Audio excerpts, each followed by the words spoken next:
Yeah, so I didn't see Dune 2 yet. I intend to. I saw the first one. I liked it a lot, but I can't say it stayed with me per se, but you saw it. What'd you think?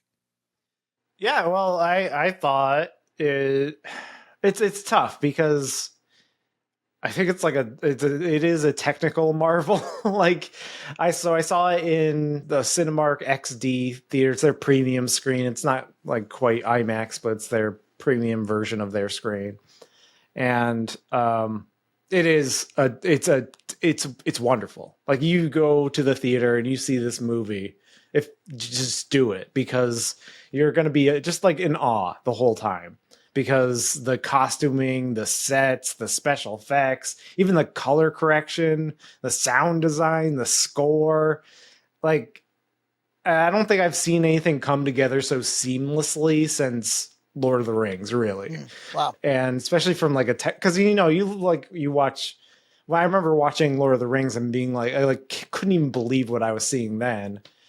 And I think this is similar. It's similar where you're just like all the special effects just work. The score is like nuts. The Hans Zimmer score is just insanity, and I love it. Just going so bold.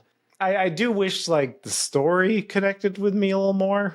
That might just be that. That might just be that book. Like that I was. think it's that book, yeah. Yeah, Because I tried to read the book and I was like, "Fuck this!"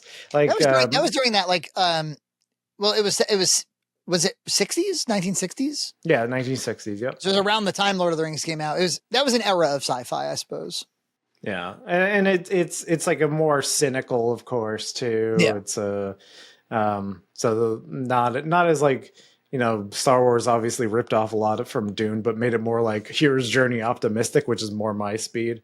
Yeah. And even Lord of the Rings is more about it's got that kind of optimism in it, this eternal struggle to it. But this Christianity. is Straight up. Christianity. It's Yeah. straight up, yeah, just or like post-war Right. optimism. But in this one is it's just like like the evils that could come from a Messiah figure, but also the utility of kind of accepting that role. But it's a little more utilitarian. It's not my favorite kind of story. It doesn't leave me in a good place. It is special to see something like this where you feel like there's intentionality in every shot.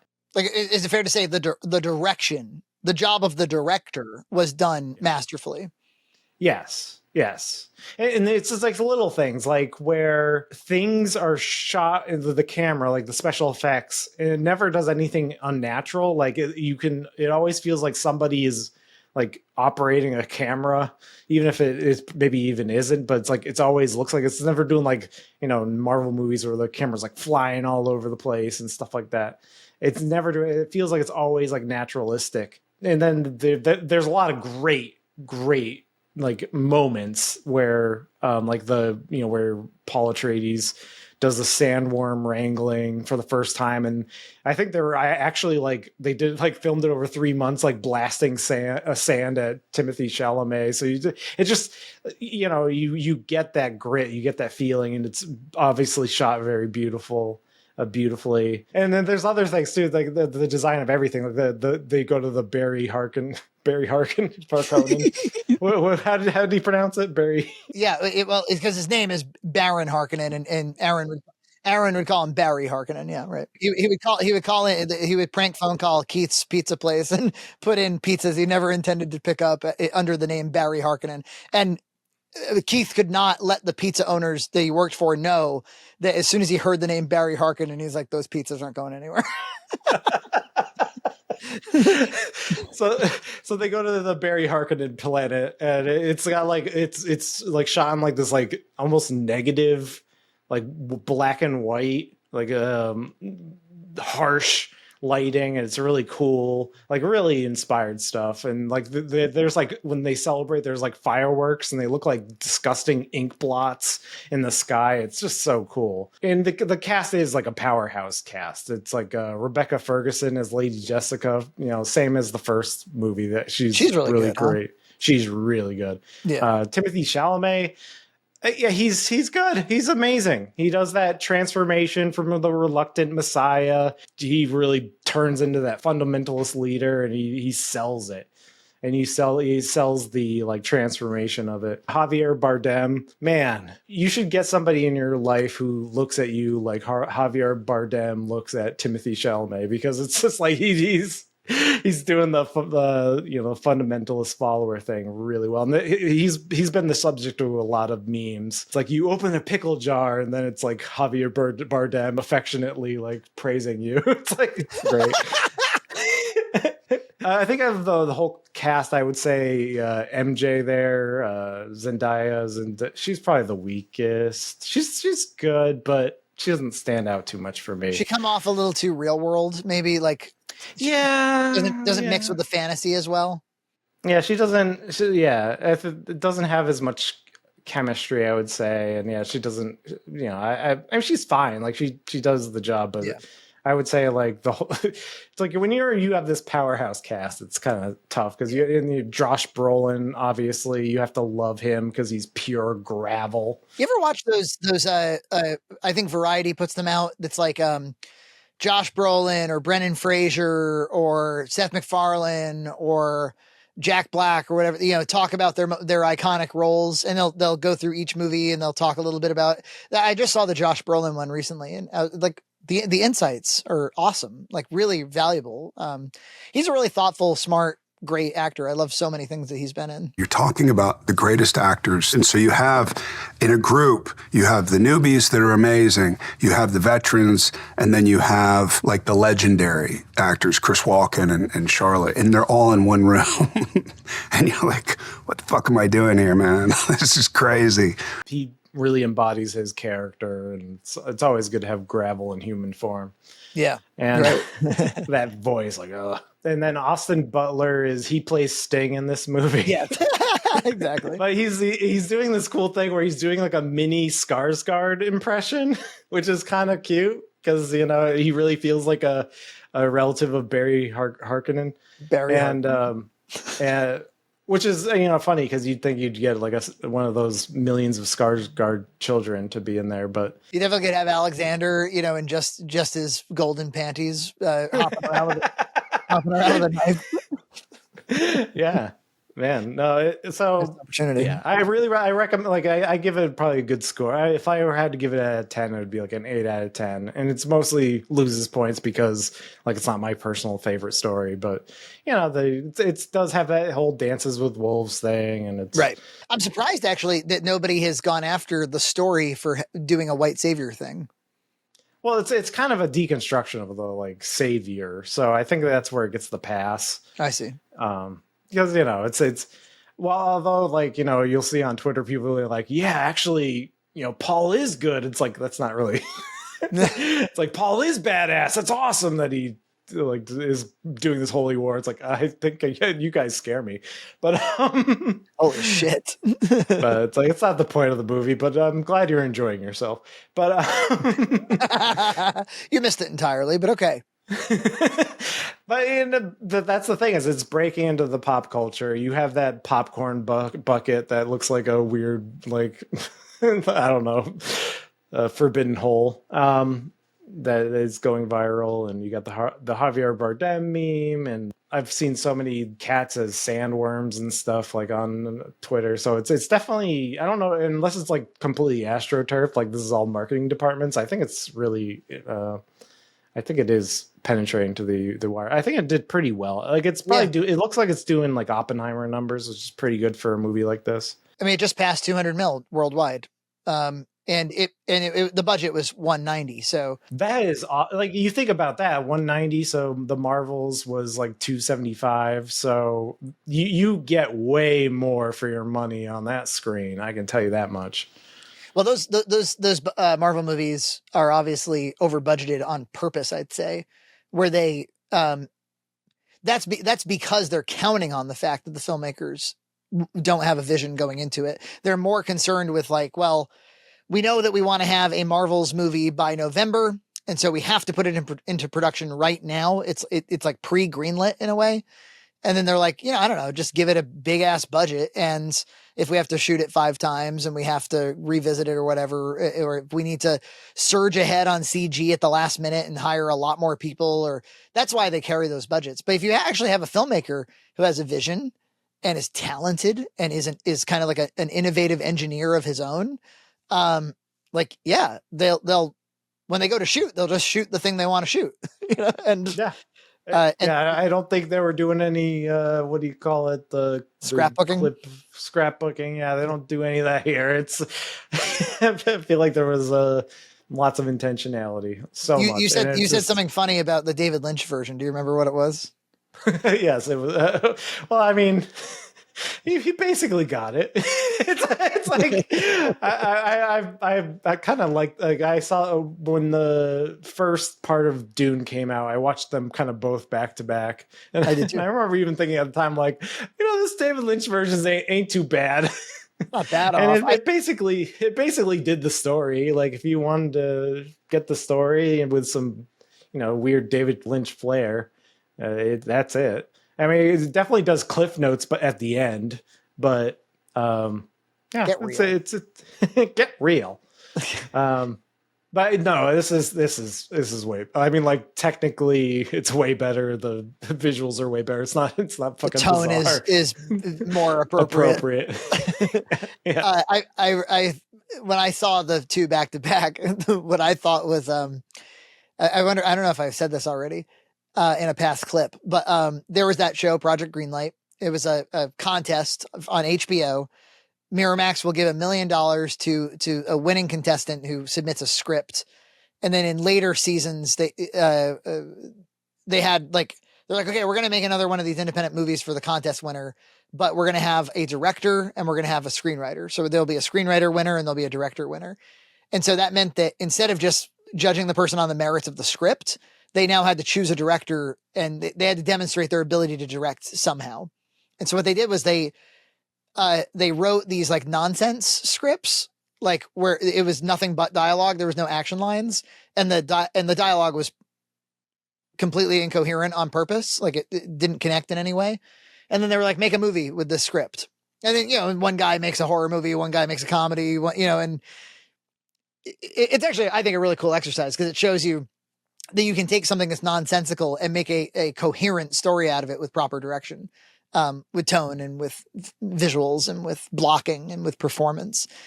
And I was like, that's kind of like Dune. Yeah. A little bit of a chaotic, complex, nonsensical story. And, the two directors there, show us more about themselves really than about the story. I feel like this definitely feels more like a movie. Like the first one, I liked, but the ending really kind of left me wanting, because it's just like farted out, Kind of took the wind out of the story, where it's like, oh well, fuck you then, yeah. And this takes like picks up right where it left off and just like finishes the story. But it's a weird two movies. It's two halves of a movie. It'd be like if Scorsese just released like half of The Irishman or something, and then. Well, I look forward to seeing it.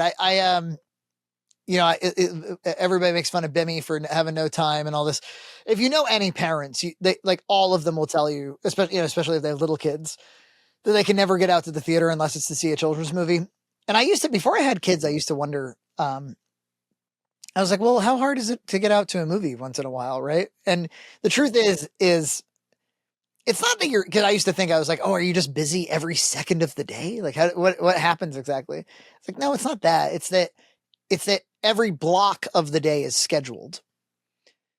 You go from one scheduled event with your family to another. There's work, there's pickup, there's dinner, there's bath, there's bed. And then it's 9:00 now. And there's just no, like, when would you have to be very deliberate. You have to schedule your outing to the movie if you're going to go see a 3-hour movie in a theater. And I was around some young folks at my job the other day, and they were all just like movie fanatics. They were all talking movies nonstop. They're all 19 and 20, 21. And they were like psyched about they're like, oh, like Kung Fu Panda 4. They just see everything. I was like, wow, I remember that. I remember just being like, yeah, just go see it all. Go to the theater anytime. That's definitely something parenthood interrupts, unfortunately. Even if you have a podcast where you're supposed to talk about stuff, I mean, people do get pissy, man. There's when you and I were talking about we were talking about Killers of the Flower Moon. We liked it. we were talking about, hey, do you think there's like hope for cinema? Because obviously there's been it's trended down for a while. I have one guy, but I feel he's representative of I get comments like this once in a while that are like, well, you're too busy to watch movies, so how would you know if movies are good or bad? And so like, you don't get to talk about this. And I was like, I can't observe trends in the industry based on like sampling movies that I will eventually see on streaming. Like, you're telling me there's like a bunch of hidden, beautiful, awesome movies like all over I don't think so. I keep hearing that. They're like, oh, you watch the Marvel shit and that sucks. But there's all these like incredible films. I'm like, I don't think so. I think there's some. I think there's some. Yeah. Yeah, you can take representative samples. It's like the people are like, you didn't actually play the whole game. It's like, I played the first 10 hours and they sucked. It's the second 10 hours. Suck a dick. I want to follow up quickly with Dune with something pretty similar that I watched recently. I've been watching a lot of like, I don't know, guy gets revenge for like father being killed movies and shows because a lot of those. Obviously Dune is the Norseman. And this is pretty similar actually to Norseman. Is when you were going off on anime, people were like, "Oh, what about serious anime like Vinland Saga and this?" Well, I checked it out. I checked out Vinland Saga. Is that new? It's like relatively new. It's like 2019. It's a show. There's 2 seasons, 2019, 2023. So it was last year, the second season. And it's basically like Vikings. Vikings, it kind of like very similar plot to the Norseman, where it's revenge for a father being murdered, and it's anime. It's like they were like, "Oh, this is like the serious anime." It's not even that anime, and I'm watching. I was like, "It's anime. Come on, guys. You're trying to like launder stuff to Frankie, but I don't know." It's like I refuse. No anime. Trying to get him drunk and show him anime. Why do they care if I like anime? That's my question. Who gives a shit? I think it's because they like anime and they wish you liked it. They think it reflects on them or something. But I think we have a fun little dance, the two of us. They want me to like anime. They know I never will. I think it's cute. I think it's hard to get. And the JRPGs. Yeah, exactly. But because they're just like the pacing, the way like characters speak with each other, the way like plot is revealed is so anime. I'm watching this. It's like when I was watching One Piece and I'm like, oh, I know Frankie's gonna hate this. But you did that in advance? Yeah, of course. Oh, yeah. I didn't know that. Wow. Yeah. Like, this is goofy shit, and he's not gonna like this. But anyway, I had a good time with it. It was enough interesting there. So yeah, it follows this. Starts off as a little kid. He's like 5. He like stows aboard his father's ship, who's a Viking or former Viking, and they have a run in with, because he was his father was a Viking who fled his duty, and he basically has like a bounty on his head because he fled duty as a Viking. Duty. And so pirates who are going to collect the bounty like kill him, kill his father, and then he like tries to kill the head pirate as a little 5-year-old, and like, he has a little knife, and the head pirate there is like, you need experience on the battlefield before you can fight me, and so this kid just follows this pirate like for like a decade. And he would like go into war with the pirate, like while like they're like storming like England and doing all these different raids and doing all these different things. He's growing up on the battlefield, and he's like working with this pirate, but with the thought that one day he's gonna be strong enough to get revenge on him. It's very interesting from that point of view, because the pirate then kind of has like a fatherly relationship with him at the same time, and so he like grows, and actually the perspective kind of switches to the pirate a little bit. Well, the boy is like pretty one note, like especially in the first season. He is only like thinking about revenge. He's like really like a kind of a huge dick, and he thinks about revenge the whole time, and it's not very interesting. So when it switches kind of to the pirate's perspective, he's a little bit more of a nuanced character, and he's got kind of like a strange fatherly relationship with this guy who wants to kill him for revenge. And so that follows that, and then you follow this boy. You know, he's grown up on the battlefield his whole life, and then the next season, it's a totally different tone, because the boy going for revenge, basically his revenge is stolen from him, and so he's spoilers spoilers for all of this, and so he's thrown onto a farm, and so now you have this warrior who's spent all of his childhood and young adult life as a warrior, who needs to learn how to become like a real, like regular human. And that's where his interesting growth. So the first season, he's like, I was like, what is up with this story? Like, this is not a very interesting revenge story. This guy's not growing. He doesn't have any payoff. And then the second season, that's where you get the character growth. That's where you get the more, it's a slower story. There's no like huge like war battles. There's like skirmishes and little battles here, and like little tiny fights here and there, but it's more of like a contemplative a warrior needs to become a farmer and needs to become like find out who he is without revenge. It's very interesting. If you're willing to kind of endure the anime vibe. It is more there's like less filler than like, I don't know, like Naruto or something, but it's more to the point. But I found it interesting. Is it Netflix? Yeah, it's on Netflix right now. Yeah. All right, maybe. Yeah. I'm not going to recommend it to you because I still think you wouldn't like it. Well, then fuck that. Subscribe to Red Cow Entertainment on Patreon for full episodes every other week.